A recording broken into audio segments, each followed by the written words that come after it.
Hello students, welcome to online English class. This is Javed Ahmed.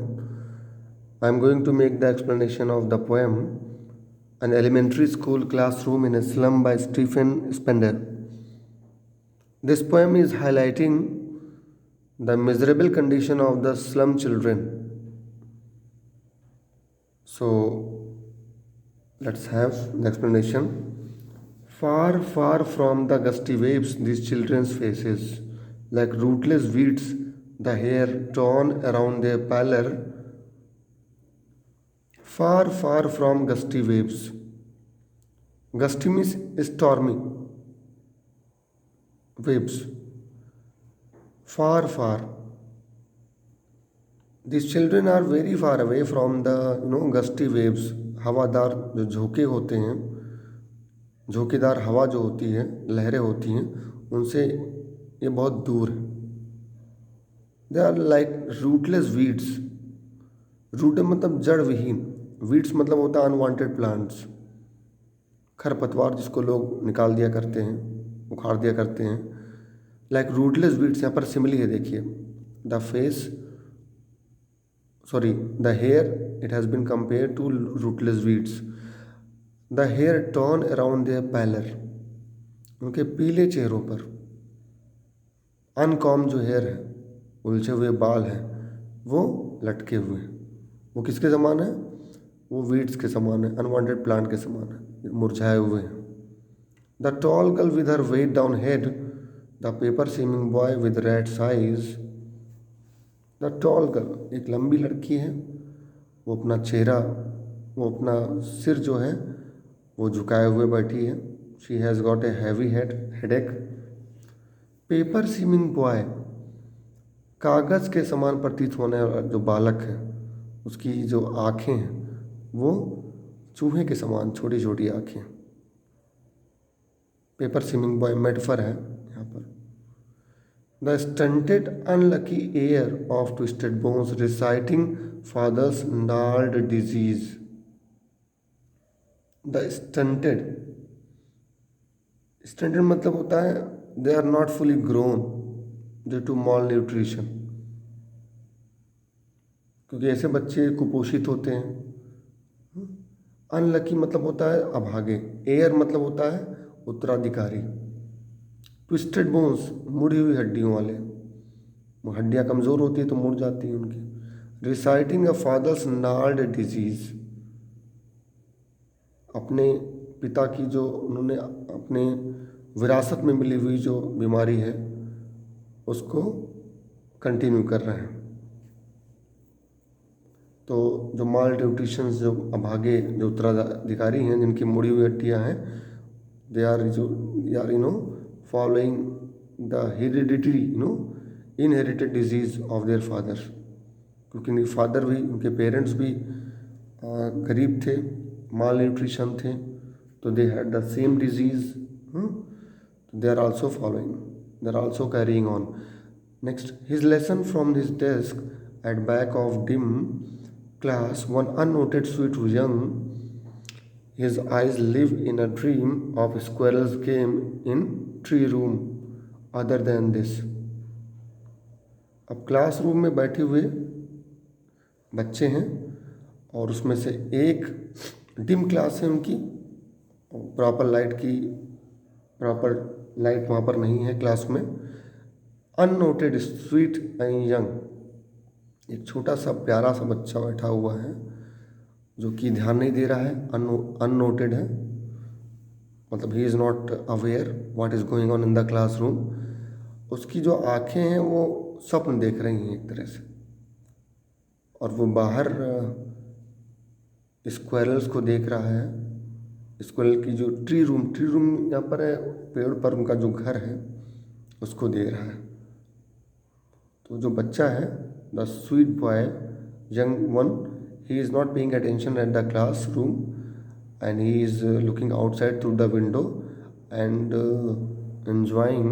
He was in the dream imagination of seeing the things, squirrels game and all these things. He is very imaginative. Other than this, see, on sour cream walls, donation Shakespeare's head, cloudless at dawn, civilized dome riding all cities, and sour cream walls, donations Shakespeare set. Sawar cream क्या होता है? Cream को रख दीजिए तो पीला पड़ जाता है, मतलब येलो कलर का हो जाता है। तो जो वाइट वॉशिंग है उनके क्लासरूम में, वो उसमें धब्बे लगे हुए, पीला पड़ गया है, भद्दा सा लग रहा है, सावर क्रीम अनप्लेजेंट लग रहा है। डोनेशंस, जो चैरिटी में दिया गया है, चैरिटी में उसकी पुताई हुई है। Shakespeare head cloudless and dawn, civilized dome riding all cities, belled flowery tireless valley, open-handed map awarding the world its world। Shakespeare का हेड, शेक्सपियर का एक पोर्ट्रेट लगा हुआ है। Cloudless at dawn, dawn DAWN, very early in the morning, before sunrise, जो dawn और प्रभात का समय है, उसकी सीनरी है। Civilized dome riding all cities. Civilized dome, यहाँ सिविलाइज्ड डोम का मतलब क्या है? जब सन राइज करता है होराइजन पे, क्षितिज पर, और वो एक डोम के समान, एक गुंबद के समान होता है। Civilized dome riding all cities, तो ये सीनरी लगी हुई वहाँ पर। बेल्ड फ्लावरी टायरलेस वैली है। टायरलेस वैली कहाँ पर है? एक बहुत ही ब्यूटीफुल आइस फ्री वैली है ऑस्ट्रिया में, ठीक है। ओपन हैंडेड मैप लगा हुआ है। ये इस दुनिया के बारे में बताता है, उसकी ब्यूटी के बारे में बताता है। And yet for this children this windows not this world are world. लेकिन जो बच्चे पढ़ रहे हैं, क्लास में बैठे हुए हैं स्लम एरियाज में, उस क्लासरूम में, उनके लिए ये जो विंडो है, जो विंडो से जो दिखाई पड़ता है उनको, वही उनकी दुनिया है। मतलब वो विश्वास ही नहीं कर सकते हैं कि दूसरी दुनिया कोई हो सकती है। They can hardly believe in the beautiful world of this belled flowery valleys, civilised dome riding all cities. जब सूर्य निकलता है सुबह, तो एक गुंबद के समान होता है, आधा शेप होता है उसका, सूर्य का, in the shape of dome. They can not believe all these things, okay, because they are living in very difficult situation, slum areas. See, तो this window is the world, not other one. मतलब they are not aware, they can not believe in the beautiful world of all this. Tyrolese valley कहाँ पर है? Austria में। Ice free valley है, beautiful valley, they can not believe. C, children, अच्छा, they have also nothing to do with Shakespeare set. Shakespeare is one of the greatest dramatist in the world. They cannot enjoy his writing. They have nothing to do with Shakespeare. They cannot, come to realize the importance of, significance of William Shakespeare. Okay. See, where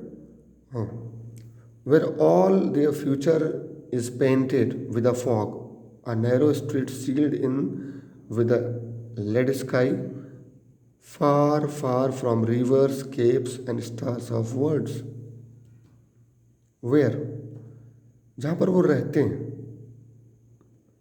all their future is painted, उनकी जो भविष्य, उनकी जो आने वाला कल है, उनका जो भविष्य है, फ्यूचर है, वो बिल्कुल पेंट है, मतलब स्थिर हो गया, कांस्टेंट हो गया, विद अ फॉग। तो यहाँ पर क्या है? Future is painted with a fog. तो their future, their fortune is blurred, मतलब बहुत धूमिल है, अनिश्चित है कि क्या होने वाला है। A narrow street sealed in with a lead sky, they are living in a very congested area. तो this is what, this is their future, is very dark, and it is also locked, sealed. Their future is sealed and it is locked. like a lead sky. Lead sky here refer to it is, it is, you can say, definite, nothing can happen. Far from, far from rivers, caves and stars of words. Keeps का मतलब क्या होता है? Cape Town से बना है. Reverse नदी. Keeps, keeps क्या होता है? Large piece of land that sticks out into the sea from the coast. जो समुद्र में होता है कुछ एरिया जो तीन तरफ से घिरा होता है. ब्यूटीफुल प्लेस होता है, टूरिस्ट अट्रैक्शन का प्लेस है. स्टार्स ऑफ वर्ड्स, तारों के, हाँ, दुनिया से, शब्द से. तो they are very far away from the pleasantness of life. Rivers, capes, stars of words. तो ये मतलब सुहावनेपन से बहुत दूर है लोग. ओके, देखिए फिर. Surely Shakespeare is wicked and the map bad example. With ships and sun love tempting them to steal for lives that slyly turn in their crammed holes. Surely Shakespeare is wicked. उनके लिए Shakespeare क्या है? Shakespeare refers to whom? Literature, English literature. It is a symbol. Shakespeare is a symbol, It symbolizes literature, beautiful literature of English. तो निश्चित रूप से ये जो एग्जाम्पल है शेक्सपियर का, ये बुरा है उनके लिए. मैप भी उनके लिए एक बैड एग्जाम्पल है, because they have nothing to do with the beautiful places of the world. They can not believe their window is the real world. With ships and sun and love tempting them to steal. जहाज को देखकर और धूप को, खिली हुई धूप के देखकर, प्रेम को देखकर वो आकर्षित होते हैं और उन्हें चोरी करने की प्रेरणा मिलती है. For lives that slyly turn in their cramped holes. लेकिन उनका जीवन जो है slyly, secretly turn in the cramped holes. Cramped मतलब होता है वेरी वेरी कंजेस्टेड, जहाँ पर वो रह रहे हैं तो वहीं पर कैद हो जाती है. Secretly it is turning in their cramped holes. मतलब all their, you can say, expectations, pleasantness, it comes to an end. See, from fog to endless night on their slag heap, these children wear a skin peeped through by bones and spectacles of steel with mended glasses like bottle beads on stones. From fog to endless night. From fog to endless night on the slag heap, these children wear skins. So these children, what happens? These children, from fog to endless night, मतलब धुंध में से लेकर और कभी ना समाप्त होने वाली रात तक क्या करते हैं? On the slag heap their children wear skins peep through their by bones and spectacles of steel with mended glasses like bottle bits on stones. This children, slag heap मतलब होता है गार्बेज डंप्स. तो ये बच्चे जो हैं वे कूड़े के ढेर पर रह रहे होते हैं. और this children wear skins peeped through by bones and spectacles of. इन बच्चों की जो हड्डियाँ होती हैं, जो पतली जो खाल होती है, उससे उनकी हड्डियाँ दिखाई पड़ती हैं. They are so much malnutrition. इतने अंडर नॉरिश्ड होते हैं बच्चे कि ये इनकी हड्डियाँ जो हैं पतली उनके स्किन से दिखाई पड़ती हैं. जो चश्मे पहने होते हैं वो मेंडेड ग्लासेस होते हैं. मेंडेड मतलब टूटे फूटे चश्मे होते हैं, लगाए रहते हैं. It is just like bottle bits on stones. उनके चश्मे बहुत ही बेकार, मतलब टूटे फूटे होते हैं. They are putting on their nose. तो यहाँ पर भी simile. All of their time and space और foggy slum so blot their maps with slum as big as doom. All of their time, space और फॉगी स्लम मतलब they are spending their time in uncertainty. in slum area, dirty slum areas, और these places are blot, blot मतलब होता है एक धब्बा map पर, and they are as big as doom, doom मतलब डेथ यहाँ पर है, डिजास्टर भी कह सकते हैं, just like डिजास्टर है, तबाही है. Slum areas are just like blot on the map of the world. They are just like domes. Now, in the concluding, stanza, the poet Stephen Spender is making appeal to some, responsible people: governor, teacher, inspector, visitor. Unless governor, teacher, inspector, visitor, this map becomes their window, and their windows that shut upon their lives like catacombs. कटाकुम मतलब होता है एक कब्र बन जाना, कैटाकुम. टूम भी बोलते हैं, टूम मकबरा बन जाना. यदि गवर्नर, टीचर, इंस्पेक्टर और विजिटर जो आते हैं देखने के लिए, अगर ये लोग कोशिश नहीं करेंगे तो this map becomes their window, and these windows that shut upon their lives like catacomb. If these people, responsible people, governor, शिक्षक, इंस्पेक्टर जो होते हैं, visitors, if they are not doing any favor to these people, they are going to die. This place is going to become a tomb, a grave. यहाँ देखिए आगे, break, oh break, break, oh break open till they break the town, and show the children green fields and make their world run azure on gold sands. Break, oh break. यहाँ पर देखिए, if we are not breaking the miserable condition, if they are not going to mend the miserable condition of these people, it is going to break the town. It is going to spread everywhere, and it is going to influence all the places. What these people are supposed to do? इनको क्या करना चाहिए? इन बच्चों को green fields पे ले जाएं और सुंदर दुनिया दिखाएं, ठीक है, और रन अज्योर,